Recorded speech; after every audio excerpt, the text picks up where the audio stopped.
We have a great battle on our hands. Yo yo yo les amis, j'espère que vous allez bien. Ici Jugano, on est sur Warforge pour la deuxième partie de ma vidéo sur les commandants de base du jeu. Dans la vidéo précédente, on a fait une petite tier list des différents commandants de base du jeu, des commandants de base des différentes factions. Et aujourd'hui, je vais vous présenter des decks pour chacun de ces commandants de base. Les decks que je vais vous présenter, ce sont des decks un peu particuliers parce que ce ne sont pas des decks optimisés ou quoi que ce soit, hein. Ce que j'ai voulu faire dans cette vidéo, c'est de vous présenter en fait des starter decks, des decks de base pour les différentes factions, mais qui vont être améliorés par rapport aux decks de base que le jeu nous donne quand on démarre la campagne des différentes factions. Ces decks de base là que le jeu nous donne, ils sont pourris, hein, d'accord? Et ce que j'ai voulu faire, c'est vous présenter donc, vous proposer donc des decks de base améliorés, des decks qui sont très facilement accessible, totalement gratuitement pour n'importe quel joueur qui démarre sur Warforge, d'accord? Mais des decks qui vont quand même être intéressants à jouer, qui vont aussi vous permettre de vous familiariser avec les différentes mécaniques des différentes factions du jeu, ok? Ces decks de base, ils vont être, que je l'ai dit, très facilement accessibles. Ils vont contenir uniquement des cartes communes, des cartes rares et aussi quelques cartes épiques, parfois même un certain nombre en réalité, mais ces cartes épiques là que j'ai mis dans mes decks, ce sont des cartes qui sont accessibles directement dans la campagne des différentes factions, d'accord? Donc c'est vraiment des cartes qui sont très facilement accessibles, pas besoin d'avoir de la chance en ouvrant des boosters ou quoi que ce soit, hein, d'accord? Les decks que je vais vous proposer contiennent vraiment tous des cartes qui sont accessibles à tous les joueurs totalement gratuitement sans aucun problème. Et donc les amis, c'est parti, on va pouvoir démarrer, on va aller dans le mode skirmish parce que quand on démarre le jeu sur Warforge, on est dans le mode skirmish d'office, on n'a pas accès au mode classique dans un premier temps. Et les decks que je vais vous présenter, donc ce sont des starter decks pour le mode skirmish, hein, pour le mode escarmouche, ok. Donc tous les starter decks sont là, je les ai classés dans l'ordre des factions dans le jeu, hein, tout simplement. Je n'ai pas repris l'ordre de ma tier list des commandants de base de la vidéo précédente, en fait, parce que je voulais pas vous embrouiller par rapport à ça. En fait, si vous voulez, les decks que je vais vous présenter là, ils vont pas pouvoir être classés de la même manière que les commandants de base. D'accord? La tier list que j'ai faite dans la vidéo précédente, c'est une tier list des commandants de base que j'ai faite en considérant un certain nombre de critères, hein, dont je parle dans la vidéo, d'accord? On n'est pas du tout dans la même chose ici. Là, je vais vous présenter des starter decks pour chacune des factions, mais ces starter decks, j'ai aucune prétention par rapport à un classement ou quoi des uns par rapport aux autres, pas du tout, pas du tout, du tout. Et donc, pour ne pas vous embrouiller, pour pas vous donner l'impression que voilà, le meilleur starter deck, ça va être celui de Erika et tout, voilà, je vais pas en fait reprendre le même classement que dans ma tier list, je vais prendre un classement différent, celui finalement des factions telles qu'elles sont présentées dans le jeu. Quand on va dans les filtres, hein, vous voyez, on a un certain classement des factions, voilà, c'est exactement le même pour mes decks de base. Donc voilà, il n'y a pas d'ordre particulier, je vais juste vous présenter un deck de base amélioré pour chacune des factions, vous expliquer comment il est censé fonctionner. Et après, vous pourrez, si vous démarrez le jeu avec une de ces factions-là, et ensuite vous pourrez, vous de votre côté, lorsque vous allez démarrer, lorsque vous allez démarrer la collection d'une faction, vous pourrez vous orienter petit à petit vers le deck que je vous présente là, et puis l'améliorer par la suite au fur et à mesure que vous allez obtenir de nouvelles cartes, etc. Voilà les amis, et donc je vous propose qu'on démarre avec la première faction, le premier commandant de base, le premier deck. Il s'agit donc des Ultramarines avec Uriel Ventris.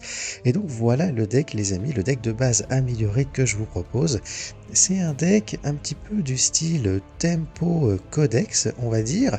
Alors qu'est-ce que ça veut dire tout ça? En fait, tempo, le fait de jouer en tempo, ça veut dire qu'on va essayer à chaque tour d'utiliser au mieux notre énergie pour mettre des troupes en jeu. Ok? C'est ça que ça veut dire tempo. Quand on est du coup par exemple à 3 énergies, on va essayer de jouer une carte qui coûte 3 énergies. Quand on est à 4 énergies, on va essayer de sortir une troupe qui coûte 4 énergies et ainsi de suite, d'accord? On va essayer de jouer comme ça dans la game. Et si on n'a pas la possibilité de jouer, je sais pas, moi on est à 7 énergies, on n'a pas la possibilité de jouer une carte qui coûte 7, et ben on va essayer de trouver une autre combinaison, une carte qui coûte 3, une carte qui coûte 4, d'accord? Mais l'idée, quand on joue tempo, ça va être à chaque tour d'essayer de mettre des troupes en jeu, les troupes les plus fortes possibles qui correspondent à la quantité d'énergie qu'on a, pour pouvoir mettre en difficulté notre adversaire. Avec les Ultramarines, on a une mécanique particulière, la mécanique de codex, hein, par exemple ici, on peut voir codex, d'accord? Et donc le codex, qu'est-ce que c'est? C'est une mécanique, c'est un effet supplémentaire qu'une troupe va avoir, par exemple, lorsque l'on va dépenser toute notre énergie. Donc vous voyez, cet effet de codex, finalement, il se combine assez bien avec le jeu en tempo, puisque quand on joue tempo, on va chercher à dépenser toute notre énergie pour jouer les troupes les plus puissantes possibles. Et du coup, en faisant ça, eh ben, on va pouvoir en même temps déclencher les effets de codex de nos unités. Ok? Et c'est un petit peu l'idée de ce deck-là. Donc l'idée, ça va être de jouer des troupes on curve, des troupes en tempo, et si possible, quand on en a la possibilité, parce que toutes les troupes qu'on a ici n'ont pas forcément d'effet de codex, mais quand on en a la possibilité, eh ben on va chercher à déclencher nos effets de codex pour améliorer nos troupes ou pour peut-être infliger des dégâts sur le bord de l'adversaire, comme avec le Predator par exemple. Alors, comme on est en mode escarmouche, on gagne 2 énergies par tour, d'accord? On commence avec 3 énergies et on gagne 2 énergies par tour, donc on est ensuite à 5, puis à 7, puis à 9, etc. Et on a aussi en escarmouche la mécanique de la réserve d'énergie. La réserve d'énergie, c'est une énergie que l'on va conserver pour notre prochain tour si on ne dépense pas toute notre énergie à un moment donné dans la game. Alors, en fait, l'idée avec ce deck-là, ça va être d'essayer d'utiliser cette réserve d'énergie. Donc en fait, quand on est au premier tour, on va pas faire grand chose, on va jouer éventuellement le talent de Uriel pour infliger un petit dégât sur le Warlord de l'adversaire. Si on est deuxième et qu'on démarre à 4 énergies, on a la possibilité de jouer le Primaris Inceptor, mais l'idée avec ce deck là, ça va être de ne pas dépenser toute notre énergie au premier tour, d'accord? De telle sorte à avoir une énergie en réserve pour être à 6 énergies au début de notre deuxième tour. Étant à 6 énergies au début de notre deuxième tour, on va pouvoir jouer une carte qui coûte 6, une troupe qui coûte 6, et on a plusieurs possibilités dans ce deck-là, d'accord? On a le Company Ancient, on a le Inceptor Sergeant, on a le Lieutenant Calcius, d'accord? Ce sont des unités qui sont à chaque fois assez puissantes, hein, d'accord? Le Company Ancient, il a d'excellentes stats, d'accord? Le Inceptor Sergeant aussi, et il a Flying, donc très intéressant. Et le lieutenant Calcius, lui, il a un effet de burn, c'est-à-dire qu'il va infliger des dégâts sur le warlord de l'adversaire directement avec son effet de codex. Donc si on le joue de cette manière-là à 6 énergies au tour 2, son effet de codex va se déclencher automatiquement et on va infliger 3 dégâts au warlord de l'adversaire. L'idée, c'est de faire ça donc, et du coup, on aura à notre tour 2 dépensé toute notre énergie de telle sorte à ce que en tour 3, on ait 7 énergies. Et donc, on a la possibilité de jouer une de nos cartes qui coûte 7 énergies en déclenchant directement leurs effets de codex. D'accord? Donc, le Dévastateur Centurion, il a de très bonnes stats et il va gagner 1 point d'armure avec codex. Et le Predator Annihilator, eh ben, il a d'excellentes stats aussi. Et il va en plus infliger des dégâts sur le board de l'adversaire, d'accord? En arrivant en jeu avec son effet de codex. Donc voilà, l'idée, ça va être de jouer comme ça, de jouer tempo codex, de jouer des cartes puissantes avec les énergies qu'on a, au tour 2 avec un drop 6, au tour 3 avec un drop 7, et après, par la suite, eh ben, on va jouer nos autres troupes, nos autres cartes pour gérer le board, pour protéger nos unités, pour mettre en difficulté notre adversaire, etc. Pour le late game, par exemple, on a le Répulsor Exécutionneur qui a un énorme effet de rallye qui va faire 8 dégâts à une troupe de l'adversaire. On va avoir le Hard Removal ici, Inspired Retribution, qui va pouvoir détruire une troupe de l'adversaire aussi. Donc cette carte-là, on va essayer de l'utiliser relativement tard dans la game, hein, d'accord, puisqu'on va d'abord se concentrer sur le fait de sortir nos troupes on curve avec leurs effets de codex. On a le Stormraven qui fait une petite AOE et tout. On a des drops 4 intéressants. On a Honor Guard qui est assez balèze et le Landspeeder qui est aussi très intéressant parce qu'il a Flying. Ces cartes-là, on peut les sortir éventuellement à notre premier tour de jeu quand on est deuxième, ce qui ne va pas tant que ça déranger notre cœur parce que en réalité, voilà, quand on est deuxième, on démarre à 4 énergies, on peut jouer un Honor Guard et un Landspeeder. On n'aura pas d'énergie supplémentaire au deuxième tour pour pouvoir jouer un drop 6, sauf que si, parce que l'on peut utiliser notre carte défensive qui va réduire de 1 le coût de la prochaine carte que l'on va jouer, et donc même si on est à 5 énergies, on peut quand même jouer un de nos drop 6 au tour 2, même si on n'a pas d'énergie en réserve, d'accord? Et on a la possibilité du coup par la suite, de la même manière que ce que j'ai dit tout à l'heure, de jouer bien, un drop 7 au tour 3 en utilisant leurs effets de codex. Donc vous voyez, le deck il est fait pour fonctionner comme ça, d'accord? On a un truc à jouer au tour 1, puis au tour 2, puis au tour 3, etc. On essaie de gérer notre énergie le mieux possible comme ça. On a aussi un petit Primaris Inceptor qui peut être joué au tour 1 quand on est deuxième, mais qui peut aussi être joué à n'importe quel moment de la game pour gérer une unité de l'adversaire. Ça, c'est un petit flanqueur qui est très très fort pour gérer les unités de l'adversaire. On a finalement Death from Above qui est là pour afficher des dégâts, donc sur le Warlord de l'adversaire la plupart du temps, pour essayer de l'achever, pour essayer de le tuer. Cette carte, on va essayer de la jouer, de la garder, pardon, pour le late game, pour pouvoir achever notre adversaire. Donc voilà les amis, on a un petit deck qui est censé fonctionner de cette manière-là, d'accord? Tempo Codex, gardez bien en tête ces notions-là. Il faut bien gérer son énergie quand on joue ce deck-là, et normalement ça devrait marcher pas trop mal. Comme je le disais en introduction, on a un certain nombre de cartes épiques dans le deck, et pas mal de cartes rares aussi, mais ces cartes-là, quasiment la totalité de ces cartes-là, peut-être pas le Predator, peut-être pas Stormraven aussi, je sais plus, mais à part ces deux cartes-là, qui sont des cartes rares et qu'on peut quand même obtenir assez facilement dans des boosters, et bien les autres cartes sont toutes obtenables dans le deck de base que le jeu nous donne et aussi dans la campagne des Ultramarines, donc vraiment aucun problème pour obtenir ces cartes. Ok les amis, on va passer à la faction suivante.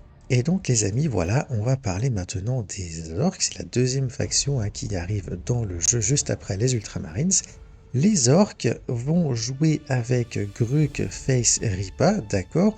On l'a vu, Gruk Face Ripa, il a un effet passif qui va donner des points d'attaque supplémentaires à nos troupes avec Vague.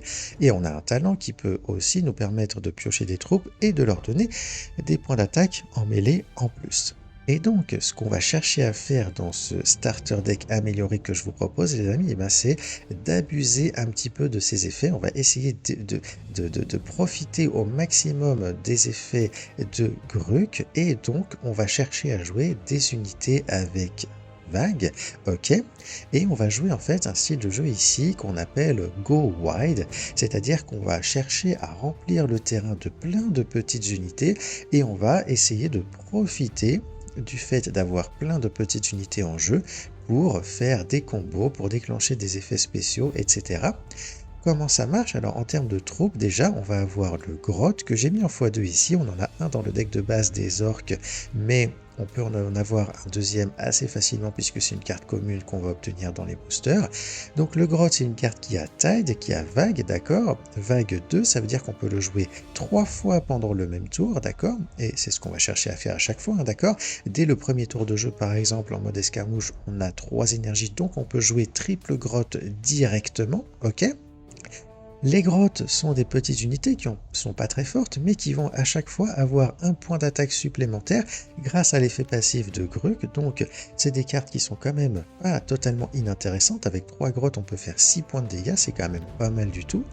À côté de ça, on va avoir aussi le Slug Boy qui est une carte avec Vague également, donc qui va avoir des points d'attaque supplémentaires en mêlée.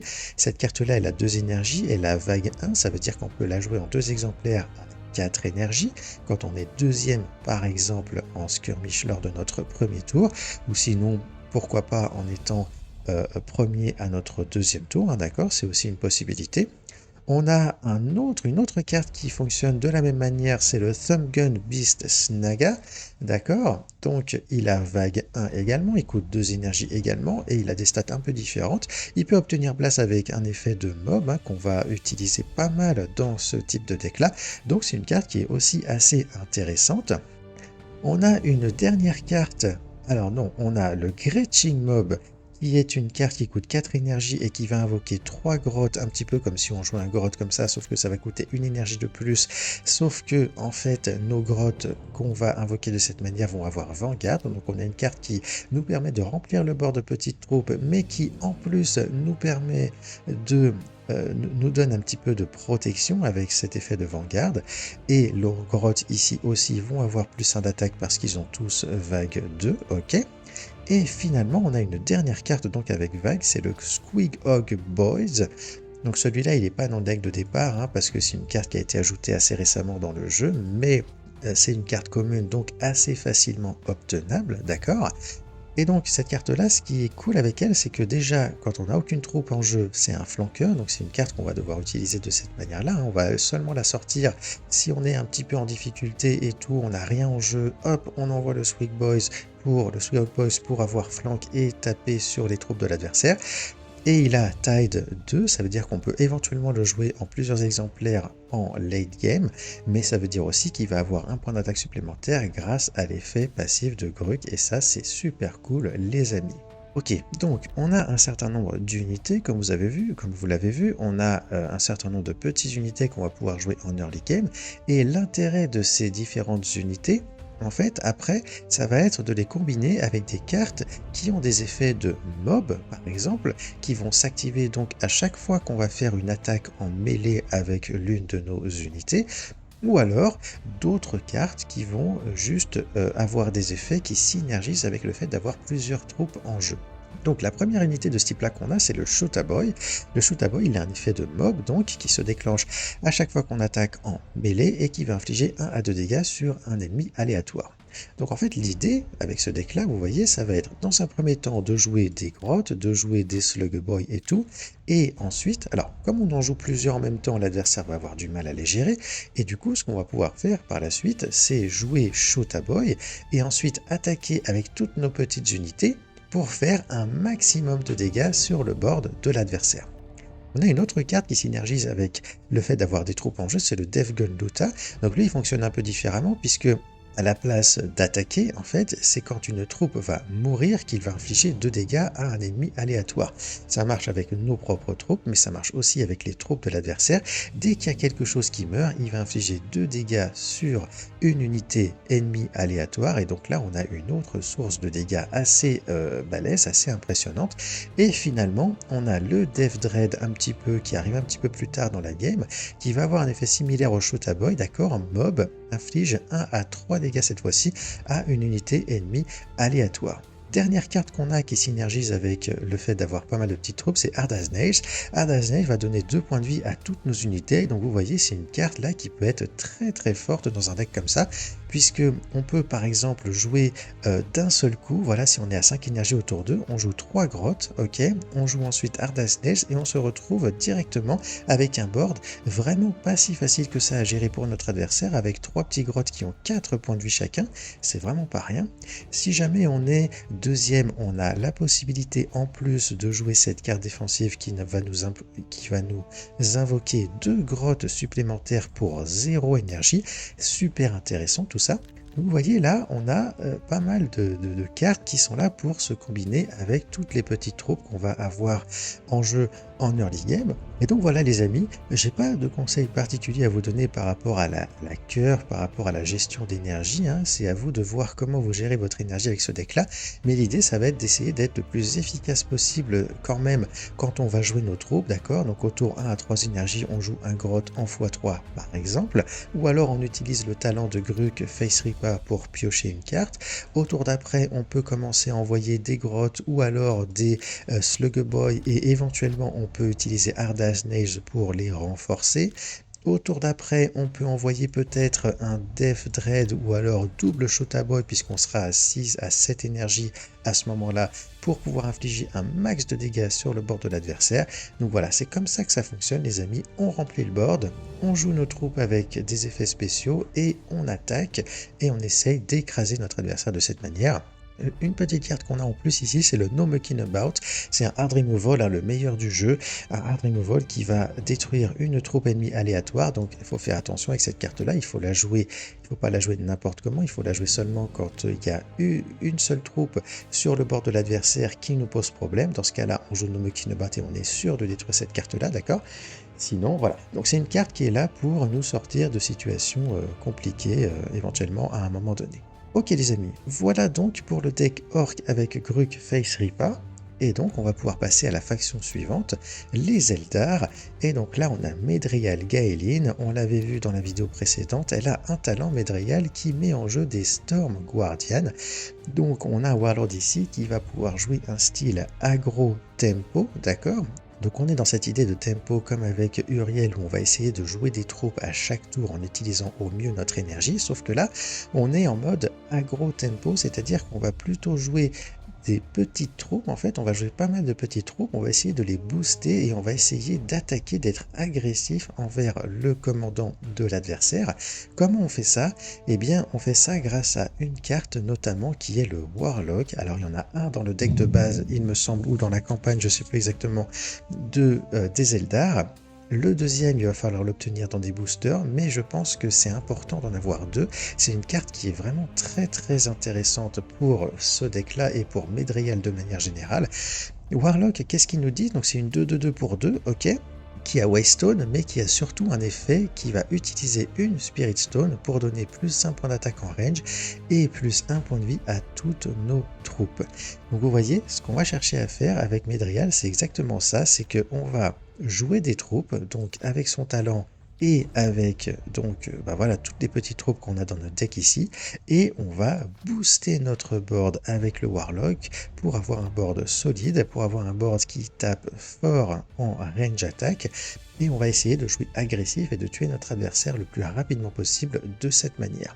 Alors comment on fait plus concrètement? On va avoir un certain nombre d'unités qui vont coûter pas très cher comme ça, soit des unités qui ont stealth, donc qui vont pouvoir se cacher en attendant de recevoir leur buff de la part du Warlock. Donc on a le Death Spinner War Spider par exemple qui a stealth, on a le Ranger qui a stealth aussi, on a le War Spider Exarch, on a le Striking Scorpion, d'accord? Donc toutes ces cartes là elles sont protégées par le stealth et donc elles vont survivre et vont pouvoir être boostées au tour d'après par le Warlock.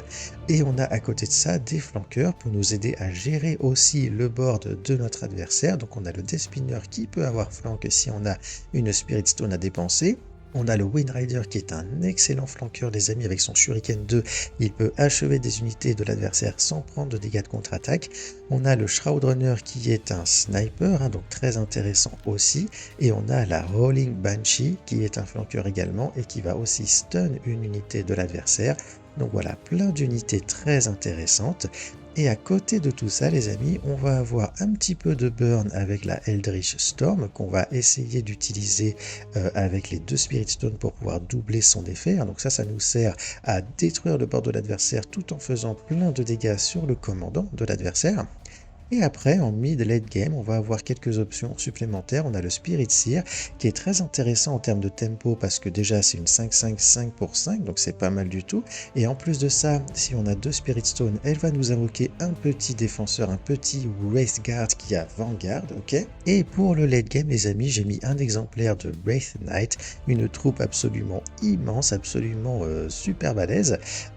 Une carte qui n'est pas jouée en temps normal parce que c'est une carte qui va rien faire de spécial en arrivant en jeu et tout, et qui arrive un peu tard aussi dans la game, mais comme là on est en mode escarmouche, on a quand même la possibilité de la jouer assez rapidement cette carte là, et si on a la possibilité en particulier de la jouer peut-être à 10 énergies au tour 4 ou alors au tour 5 quand on est à 11 énergies, avec les 3 Spirit Stones pour lui donner invulnérabilité jusqu'à notre prochain tour, eh bien il faut le faire les amis, parce que c'est une carte qui va forcément poser de gros problèmes à votre adversaire. Elle va devenir vulnérable donc jusqu'à la fin du tour de l'adversaire, donc l'adversaire ne va juste pas pouvoir la gérer, ok. Et ensuite on peut taper très très fort avec cette carte-là, elle a que 6 points d'attaque mais elle a Shuriken 8 les amis, ça c'est énormissime. Elle va faire énormément de dégâts, ça peut être un finisher, ça peut être une troupe qui va forcer l'adversaire à dépenser ses ressources par la suite ou à concéder la game directement parce que c'est une carte qui est vraiment très très dangereuse, ok. Donc voilà, une petite option pour le late game. On a un certain nombre de cartes qui consomment des Spirit Stones, mais c'est pas un problème parce qu'avec Medregal, comme on va pouvoir remplir notre board de petits Storm Guardian à chaque tour, et puis d'autres troupes, d'autres unités d'infanterie, on va en fait constamment gagner des Spirit Stones, et donc on devrait bien s'en sortir à ce niveau-là. Voilà les amis, donc ce deck-là, comme je l'ai dit, c'est un deck tempo aggro. On essaie de dépenser au mieux son énergie pour mettre un maximum de troupes en jeu. On va booster nos troupes avec le Warlock, etc. etc. Une possibilité de curve avec ce deck-là, les amis, ça va être au tour 1, par exemple, de jouer le talent de Medregal pour invoquer un petit Storm Guardian. Donc on fait ça si on est premier, on va garder une énergie en réserve pour notre prochain tour, dans ce cas-là, ok. Si on est deuxième, on peut faire la même chose, ou alors on peut éventuellement jouer un Striking Scorpion qui va nous permettre également de mettre une énergie de côté. Donc l'idée, ça va être de mettre une énergie de côté de cette manière-là à notre premier tour, comme ça on sera à 6 énergies au tour 2, ok, à 6 énergies au deuxième tour.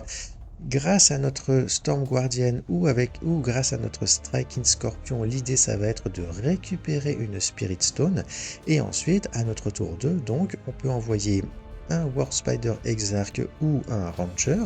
On peut utiliser le talent de Medregal pour invoquer un Storm Guardian et avec les 2 énergies qui va nous rester, on peut envoyer le Warlock et booster notre petit board, d'accord.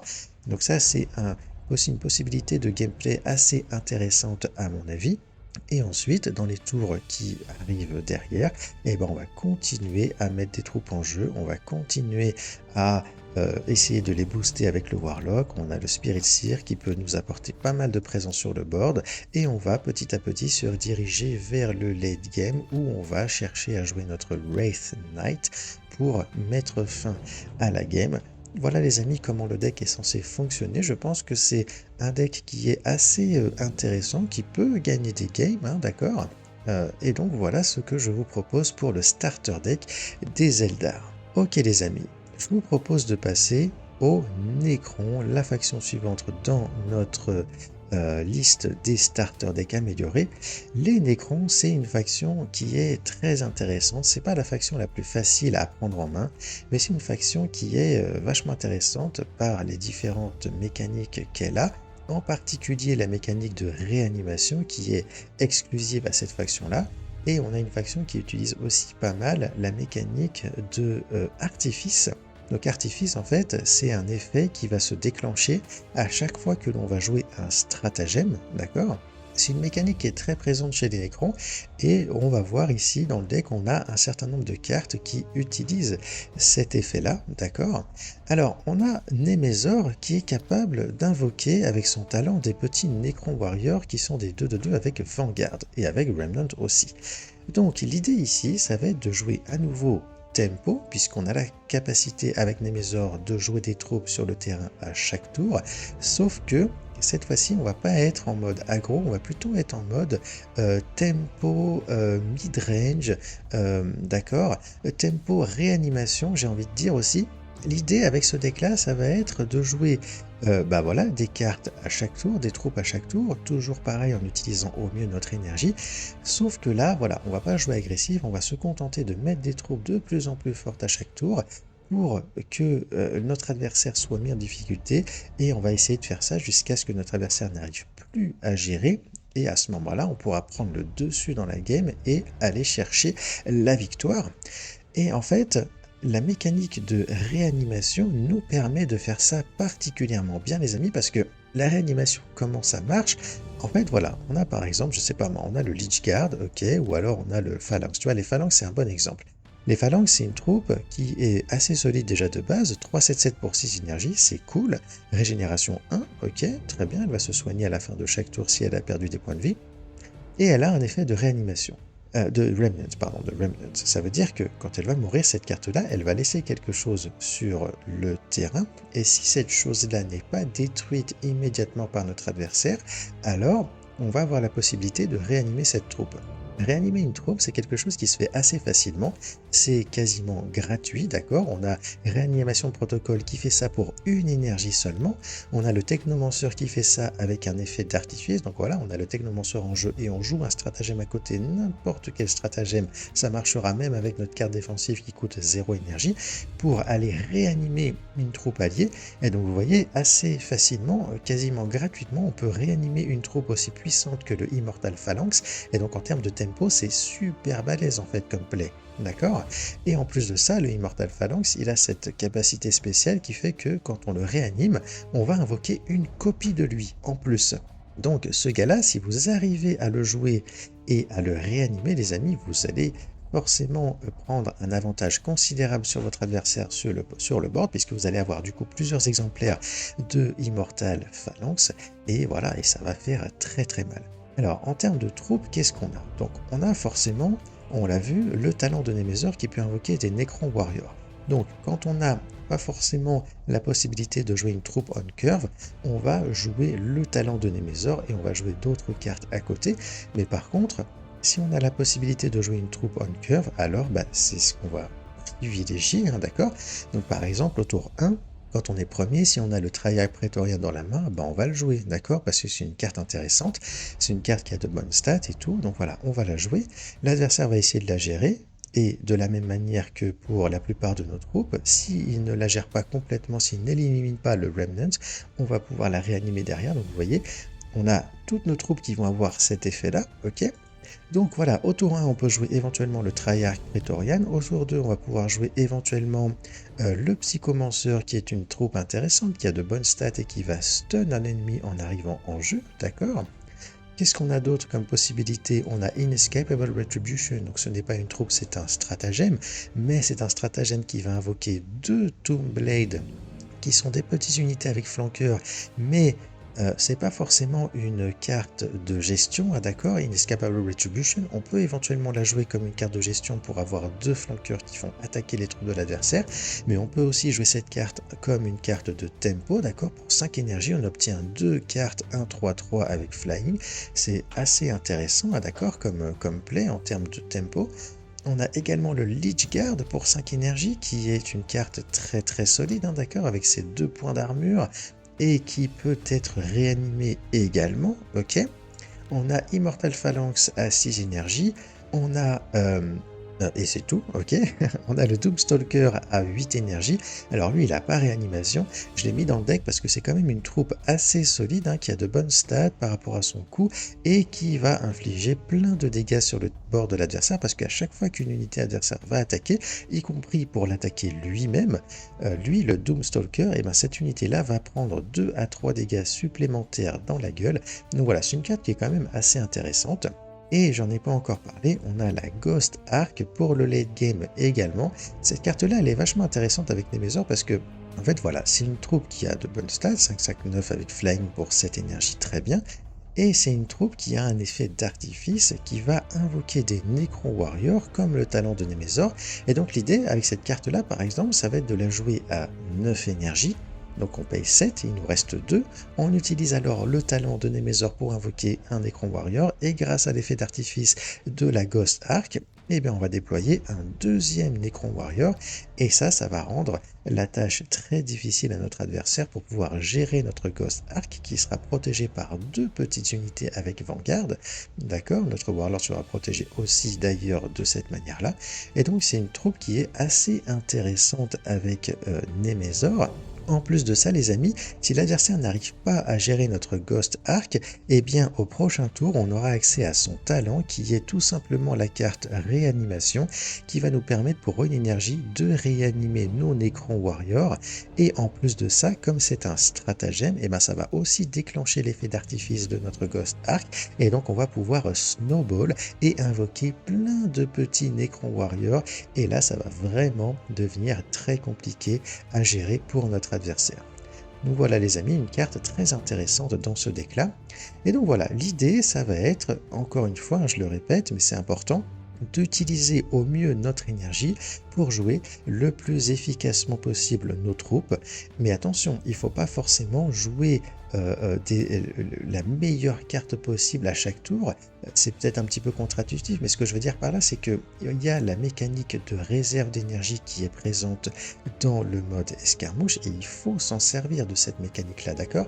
Parce que voilà, quand on est premier, quand on est premier ou deuxième, enfin peu importe, quand on est dans notre premier tour et que l'on a le Immortal Phalanx en main, eh bien on peut se dire que voilà, au lieu de jouer un Technomancer, un Triarch Praetorian ou un Psychomancer dès le premier tour de jeu, je vais peut-être essayer de faire autrement. Je vais jouer mon talent pour pouvoir économiser une énergie et pour pouvoir jouer le Immortal Phalanx directement au tour 2, d'accord? Comme j'aurai 6 énergies à ce moment-là. Si j'avais utilisé toute mon énergie lors de mon tour 1, j'aurai à la place seulement 5 énergies et je ne pourrai pas jouer l'Immortal Phalanx, d'accord? Donc en fait, voilà, il faut gérer notre game en fonction des cartes qu'on a en main pour pouvoir être le plus efficace possible. Et ça peut être très intéressant parfois de faire un tour 1 un petit peu moins bon pour pouvoir faire un tour 2 qui soit meilleur, d'accord? Donc voilà les amis, il faut vraiment essayer de réfléchir à tout ça pour pouvoir jouer ce deck-là au mieux. Alors, j'ai pas parlé de certaines cartes qu'on a dans le deck. On a Methodical Destruction, donc ça c'est le hard removal de la faction des Nécrons qui est là quand on en a besoin et qui va en plus faire des dégâts aux unités adjacentes, donc une carte très sympa. On a aussi le Skorpek Destroyer dont je n'ai pas parlé, qui est un flanqueur en mêlée qui va pouvoir défoncer les troupes de notre adversaire. Cette carte-là aussi, elle a Remnant, ce qui veut dire qu'elle peut être réanimée.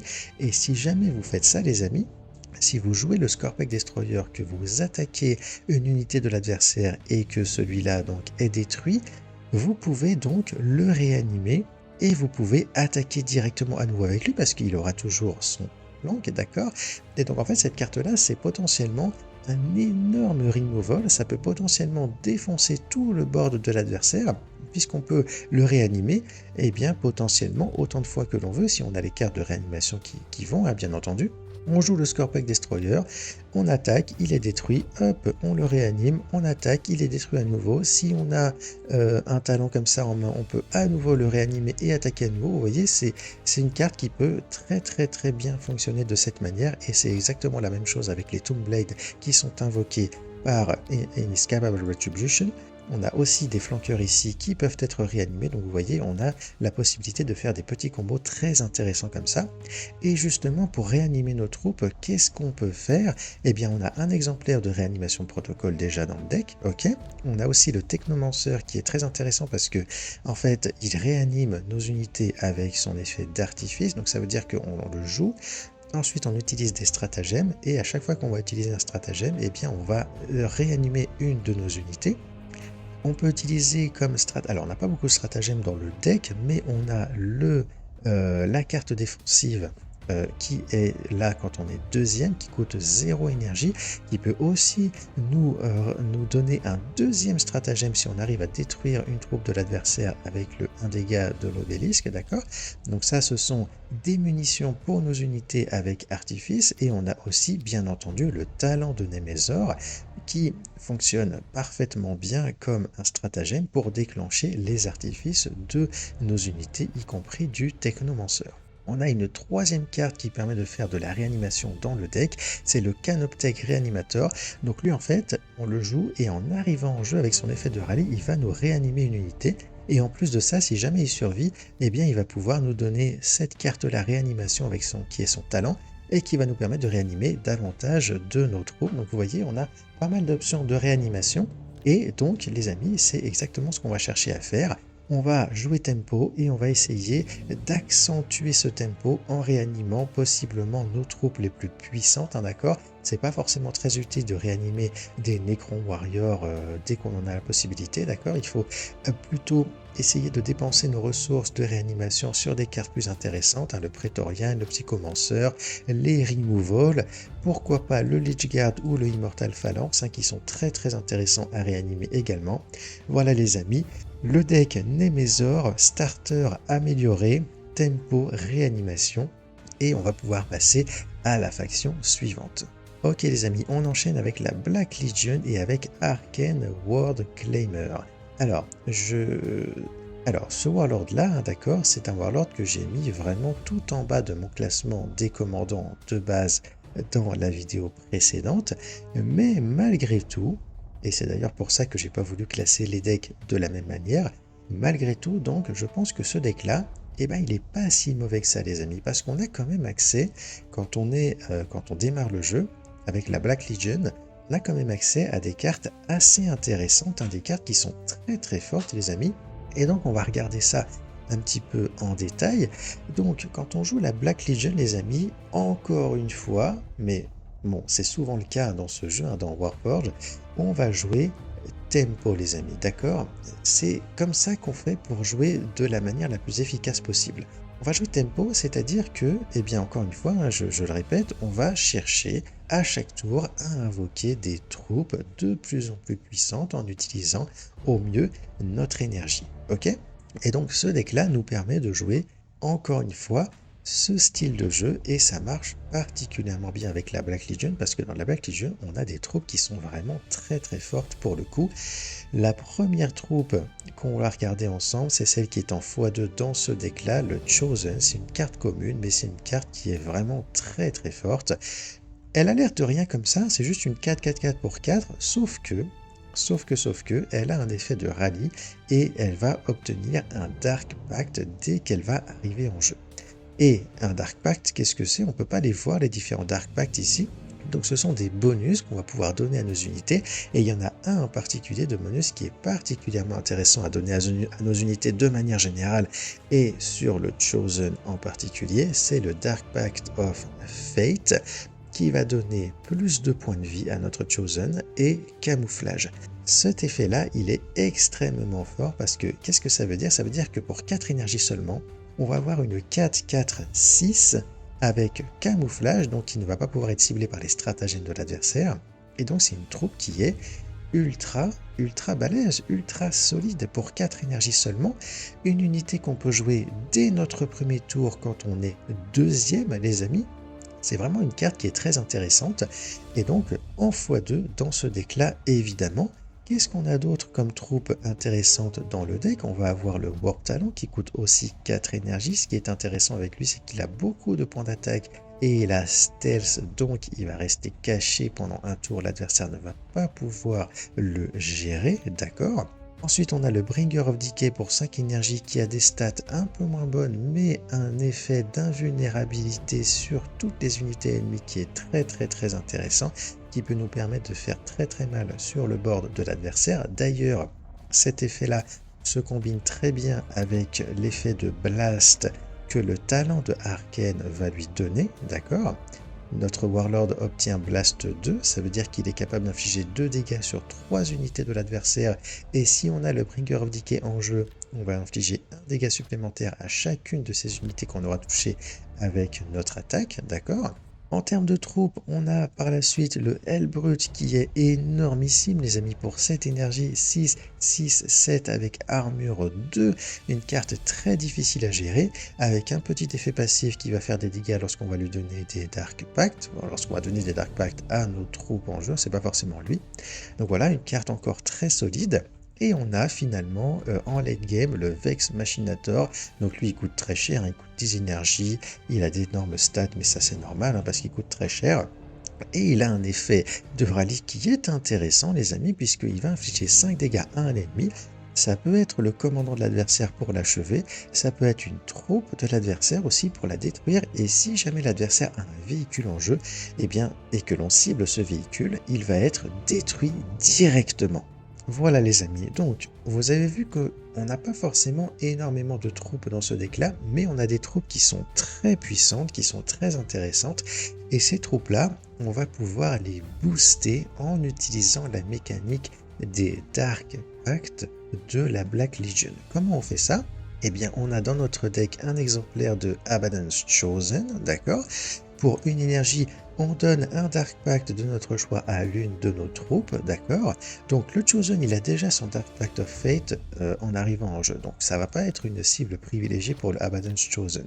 Par contre, une carte comme le Hellbrut par exemple, vous lui donnez un Dark Pact of Fate, il obtient camouflage, il obtient 2 points de vie supplémentaires, il va être encore plus difficile à gérer, ça va être une carte très solide. Et ce qu'il est possible de faire également, c'est de lui donner Vanguard à la place, avec le Dark Pact of Blood, qui va lui donner donc plus 2 points d'attaque en mêlée et Vanguard. Et ça va rendre cette carte-là, encore une fois, difficile à gérer parce que elle a son armure et tout, mais ça va en fait protéger votre Warlord et vos autres unités grâce à son effet de Vanguard et à ses 2 points d'armure. Enfin voilà, ça en fait une carte vraiment très puissante. On a aussi la carte défensive quand on est deuxième, Hellfire Torch, qui donne un Dark Pact de notre choix à l'une de nos troupes pour 0 énergie, donc carte très intéressante. Alors quand on est deuxième, je vous l'ai dit, on va chercher à jouer le Chosen avec son Dark Pact of Fate, mais on ne va pas utiliser la torche tout de suite, ce n'est pas nécessaire, il vaut mieux la garder pour éventuellement un Bringer of Decay ou un Hellbrut un peu plus tard dans la game, pour qu'il soit vraiment plus difficile à gérer. Sur le Chosen, c'est pas nécessaire, il a déjà ses 2 points de vie en plus avec son Dark Pact of Fate, donc c'est vraiment pas nécessaire de lui donner un Dark Pact supplémentaire en early game. À côté de tout ça, les amis, on va avoir des cartes de gestion et des cartes qui vont infliger des dégâts sur le board de l'adversaire.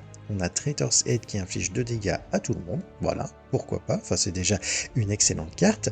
Cette carte-là d'ailleurs se combine à nouveau avec le talent de Arcane parce que en utilisant le Blast ainsi que Traitor's Aid, on peut réussir à mettre 4 dégâts en tout sur plusieurs unités de l'adversaire, donc c'est très intéressant.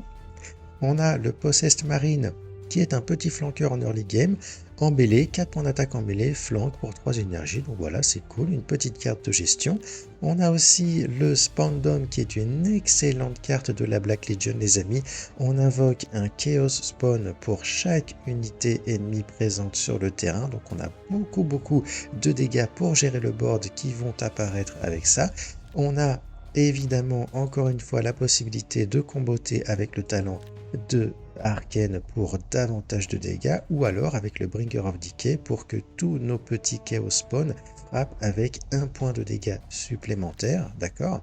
Et on a finalement Exécution qui va détruire une troupe ennemie endommagée, et une troupe ennemie donc que l'on peut endommager à nouveau en combinant avec le talent de Arcane, puisque le talent de Arcane lui donne Blast, c'est-à-dire qu'on peut attaquer par exemple le Warlord de l'adversaire, on prend seulement 2 dégâts de contre-attaque, mais on va infliger des dégâts à une unité adjacente potentiellement très puissante que l'on va pouvoir détruire par la suite avec Exécution. Donc voilà, on a encore un petit combo, et on a finalement, c'était pas la dernière, on a Eldritch Strike, donc une carte de gestion et une carte de burn en même temps, 3 à 6 dégâts à 3 ennemis aléatoires pour 6 énergies. C'est une carte qui a un effet assez aléatoire, mais qui est de manière générale quand même assez puissante. Et donc une carte qui peut nous permettre d'achever l'adversaire, qui peut nous permettre de gérer les troupes de l'adversaire dans des situations compliquées, etc. Donc voilà les amis, on a un deck tempo avec de la gestion assez balèze et avec des cartes assez puissantes que l'on va booster encore davantage avec ces cartes-là. Le talent de Arcane, on a vu qu'il allait nous servir essentiellement à faire des petites combinaisons avec certaines cartes du deck. On va pas forcément chercher à déployer des Black Legionary avec le talent de Arcane parce que c'est pas des cartes qui sont très fortes, hein, d'accord? Les Black Legionary, ils sont pas très forts, donc c'est pas forcément nécessaire de venir de chercher à en invoquer en utilisant le talent de World Claimer. C'est plus intéressant les amis de jouer nos troupes puissantes plutôt que d'essayer de faire ça. Ok les amis, voilà pour la Black Legion et donc je vous propose d'aller vers les Tyrannies à présent. Alors là on a le Warlord que j'avais mis en dernier dans mon classement des commandants de base et je vous avais expliqué dans ma vidéo précédente qu'en fait ce commandant là, le problème qu'il avait c'est que en fait il peut être très fort, mais pour qu'il soit très fort, il faut qu'on ait vraiment des cartes spécifiques. Et dans le lot, il y a des cartes légendaires, il y a des cartes épiques, etc. Et du coup, pour un joueur qui commence le jeu et qui n'a pas accès à ces cartes-là, bah, ça va vraiment être compliqué d'avoir un deck puissant, un deck costaud avec Tervigon. Le problème de Tervigon, c'est que voilà, il ne peut pas faire grand-chose d'autre que de jouer ce style de jeu combo que je vais vous expliquer brièvement. Donc l'idée, c'est qu'avec son talent, on crée des Termagants dans notre main, d'accord? On va en accumuler plusieurs. On va aussi avoir des cartes comme le Neurogaunt et le Reaper Swarm qui coûtent une énergie et qui ont l'effet de Swarm, d'accord? Et en fait, qu'est-ce qu'on va faire avec toutes ces cartes-là ensuite? Eh bien, on va utiliser des cartes qui vont réduire le coût de ces unités-là qu'on va avoir dans notre main, de telle sorte à ce que l'on puisse toutes les jouer d'un seul coup sur le terrain pour construire un énorme board que l'adversaire sera en incapacité de gérer. Et on peut aussi faire un petit combo avec le Termagant Brood qui va infliger un dégât à une unité ennemie aléatoire à chaque fois qu'on va utiliser cet effet de Swarm. D'accord? Donc, on utilise une carte de réduction de coût comme par exemple Overwhelming Swarm qui réduit le coût de toutes nos unités d'infanterie de 1. Et du coup, grâce à ça, on peut jouer tous les Reaper Swarm que l'on veut, les Swarm, pour former de gros monstres, infliger plein de dégâts avec le Termagant Brood. On peut faire la même chose avec le Neurogaunt et on peut faire la même chose éventuellement avec les Termagants que Tervigon nous a fournis grâce à son talent. Sauf que Termagant il coûte 2 énergies et donc dans l'idéal en fait il faut avoir 2 exemplaires de cette carte là, Overwhelming Swarm, à jouer en même temps pour que l'on puisse faire eh bien, tout ce que j'ai dit, jouer tous les Termagants qu'on a d'un seul coup sur le terrain. On a une autre carte, une carte légendaire qui a un effet similaire à cette carte là mais qui est un effet permanent cette fois-ci, hein, c'est Hive Fleet Leviathan, mais cette carte là on va pas la voir quand on est en early game, hein, du coup, voilà, comme ça. On a une autre carte légendaire aussi, donc c'est comment il s'appelle, le Neurotyrant, je crois. On va regarder ça vite fait, hein, c'est le Neurotyrant, voilà, celui-là, qui peut en fait nous fournir un deuxième exemplaire de la carte de réduction, la carte épique qu'on vient de voir, pour justement qu'on ait son effet qui s'applique 2 fois et pour pouvoir jouer tous nos Termagants d'un seul coup sur le terrain.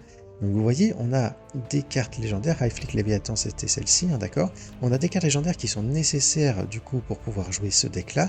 On a Ravenous Hunter qui est aussi une carte extrêmement importante, hein, pour les Tyrannids. On a encore une autre carte légendaire, Infinite Biomorphologist, qui est aussi très intéressant pour les Tyrannids et pour jouer le deck de Tervigon. Donc vous voyez, voilà, on a besoin de plein de cartes spécifiques comme ça, et donc ça va être un Warlord compliqué à jouer quand on est en débutant. Malgré tout, j'ai quand même voulu vous présenter un deck qui ressemble un petit peu à ce que l'on va pouvoir jouer avec Tervigon quand on a davantage de cartes dans notre collection, et je vais vous expliquer un petit peu en détail ce qu'on est censé faire avec ce deck là, d'accord? Donc l'idée, ça va être de créer déjà un Termagant avec le talent de Tervigon à chaque tour, ok? Donc ça déjà c'est une première chose. Il faut toujours utiliser le talent de Tervigon en premier parce qu'il va nous coûter une énergie, sauf que cette énergie on va la récupérer puisque les troupes que l'on va jouer par la suite vont coûter 1 de moins. Enfin, la première troupe qu'on va jouer par la suite va coûter 1 de moins, ok? Donc l'idée ça va être comment dire, d'y aller plutôt tranquille en early game. Soit on va jouer directement les Termagants que l'on va créer avec le talent de Tervigon, ou alors éventuellement on peut jouer un petit Reaper Swarm en x4 pour avoir une présence sur le board, etc. Mais voilà, on va quand même éviter de mettre en jeu trop de troupes d'un seul coup en early game parce qu'on risque de se faire avoir assez facilement, d'accord? On peut utiliser nos Tervigons parce que de toute façon, on va en générer de nouveau à chaque tour, mais les autres cartes, en particulier ces 2 cartes-là qui coûtent une énergie, on va quand même essayer de les mettre de côté en early game. Et pourquoi on va faire ça? Parce que en fait, on va chercher à piocher en fait cette carte là, on va chercher on va attendre d'avoir cette carte là dans notre main pour pouvoir jouer justement toutes ces petites créatures. On a malheureusement qu'en un seul exemplaire dans ce deck, Et on va essayer de jouer cette carte-là d'une certaine manière. Donc on joue Overwhelming Swarm, d'accord? Il faut qu'on soit genre à 7 énergies pour que ça marche, ou éventuellement à 6 énergies si on a vraiment une excellente main. Donc on joue Overwhelming Swarm, toutes nos unités vont coûter 1 de moins, et donc ensuite on joue le Termagant Brood, et ensuite autant d'exemplaires que l'on peut de ces deux cartes-là, avec l'effet de Swarm à chaque fois pour infliger des dégâts à l'adversaire, sur le bord de l'adversaire avec le Termagant Brood, et en plus de ça pour construire du coup un board très puissant avec des troupes très puissantes pour que l'adversaire ne soit pas en mesure de les gérer. On peut se fournir davantage de troupes de ce type-là en utilisant la carte Infestation Node. Donc c'est un stratagème qui coûte 2, qui rend 2 points de vie à une troupe alliée et qui en crée une copie dans notre main, les amis. D'accord ? Ça, c'est une carte qui est très intéressante et qui se combine parfaitement bien avec le Overwhelming Swarm et ces cartes-là, d'accord?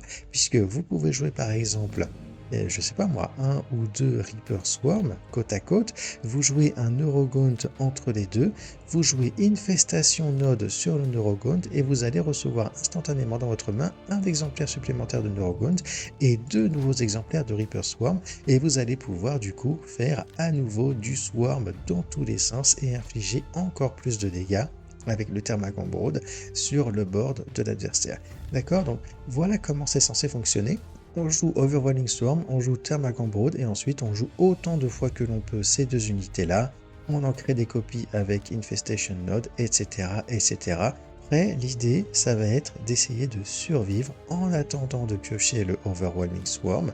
On peut réussir à survivre en jouant les Termagants que l'on va créer dans notre main grâce au talent de Tervigon, qu'on va essayer de jouer à chaque tour pour générer quand même un maximum de Termagants. Ces Termagants, on peut éventuellement les combiner avec le Neurogaunt pour avoir un effet de synapse et du coup leur donner stealth, leur donner flank, éventuellement leur donner des points de vie supplémentaires. Alors à part pour le flank, pour le stealth et pour les points de vie supplémentaires, c'est quand même intéressant d'avoir une carte avec synapse pour que cet effet-là se répartisse sur nos différentes unités en jeu. Donc l'idée c'est qu'on on crée un Termagant, on joue un Neurogaunt entre le Termagant et notre Warlord, et ensuite on joue cette carte là pour booster les points de vie de nos 3 unités en même temps, d'accord? C'est ce genre de choses qu'on va essayer de faire. On a une carte de pioche ici qui va nous permettre d'aller chercher le Overwhelming Swarm, d'accord? Et on a cette carte-là qui nous permet de faire de la gestion, la Big AOE des Tyrannides, 3 dégâts à tous les ennemis. On se soigne de 2 à chaque fois qu'il y a une unité ennemie qui meurt, d'accord? Donc voilà les amis, ce qu'on va chercher à faire avec ce deck-là, on cherche à survivre en utilisant nos effets de synapse, nos stratagèmes, notre AOE, en utilisant les Termagants, et à un moment donné, on va piocher cette carte-là, on va l'utiliser et on va d'un seul coup remplir le board de toutes ces unités qui vont swarm et qui vont nous donner de gros monstres que l'adversaire ne pourra pas gérer. Et au passage, avec le Termagant Brood, on va infliger des dégâts sur le board de l'adversaire, gérer le board, infliger des dégâts sur le commandant de l'adversaire, etc., etc. Voilà, on va du coup faire notre combo dès qu'on en a la possibilité. La carte défensive des Tyrannides, c'est celle-ci. C'est une carte qui n'est pas très intéressante malheureusement, à 1 à 3 dégâts pour une énergie, c'est vraiment pas terrible. C'est une carte qui va nous aider de temps en temps à gérer une troupe de l'adversaire, mais malheureusement c'est une carte qui n'est pas terrible et qui va pas faire une grosse différence dans nos games. Ok les amis, passons donc à la faction suivante. Yo yo yo les amis, je suis désolé d'interrompre cette vidéo qui est, j'en suis sûr, passionnante mais déjà un peu trop longue. J'ai décidé de la diviser en 2 parties, et donc la première partie de ma vidéo sur les starter decks avec les commandants de base du jeu s'arrête ici. J'espère que ça vous aura intéressé les amis, que ça vous aura plu, que ça vous aura peut-être donné envie de jouer les différentes factions, les différents commandants de base. N'hésitez pas à me dire ce que vous en pensez dans les commentaires. Là, je vous ai proposé un point de vue, d'accord, un deck pour les différents commandants de base, donc les 6 premiers commandants de base, mais on peut voir les choses d'une autre manière. Je suis sûr qu'il y a d'autres decks possibles à faire avec ces commandants de base en utilisant les mêmes règles, les mêmes types de cartes que j'ai utilisées. N'hésitez pas à partager vos idées de deck. Si vous avez des idées différentes et que vous pensez que ce sont des decks qui peuvent fonctionner peut-être mieux que ceux que j'ai présentés là, n'hésitez pas à venir discuter de tout ça en commentaire les amis. N'hésitez pas non plus à liker, partager, n'oubliez surtout pas de vous abonner pour ne pas manquer la deuxième partie de cette vidéo qui arrive dans quelques jours, ainsi que les autres vidéos qui arriveront par la suite sur la chaîne. Et en attendant les amis, eh bien, portez-vous bien, à la prochaine, ciao ciao et Juganon out.